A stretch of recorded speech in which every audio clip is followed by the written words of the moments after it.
민주당도 경제 민생 폭망했다는 보고서를 냈지만 통계청에 따르면 윤석열 정부에서 분배가 더욱더 악화되고 있다는 것을 확인할 수 있습니다.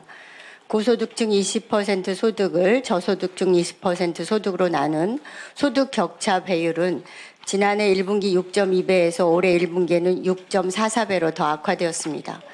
소득보다 지출이 많은 적자 가구는 1년 만에 82만 가구나 증가했습니다. 최하위 저소득 20% 가구 가운데 적자 가구 비중은 지난해 57.2%에서 1년 만에 무려 5.1%가 증가한 62.3%나 됩니다.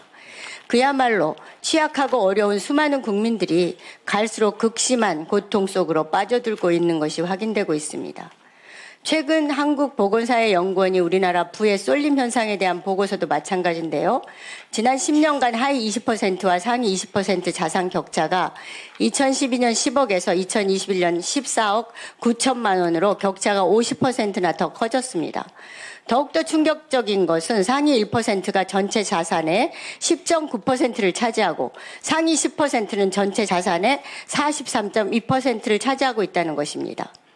국세청은 종합소득 상위 0.1% 1인당 소득은 최근 4년간 1년에 1억씩 늘고 있는데 하위 10%의 1인당 소득은 몇 년 내내 몇백만 원으로 여전히 정체되어 있다고 보고하고 있습니다.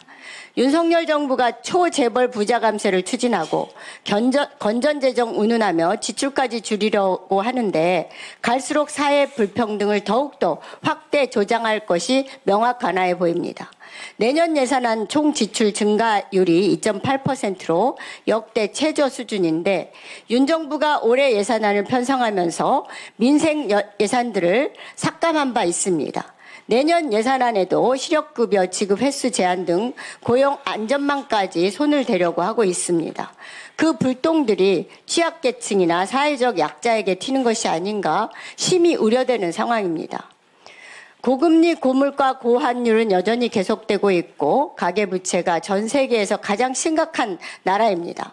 국가가 재정 건전성을 내세우며 정부가 돈을 아끼게 되면 정부가 써야 할 돈을 국민들이 주머니를 털어 대출로 빼앗기고 가난한 가정이 빚쟁이 집단화로 되어 이미 가계부채 공화국으로 전락한 상황인데도 특히 저소득층이 피해를 더욱더 크게 입을 수 있는 상황으로 치닫고 있습니다.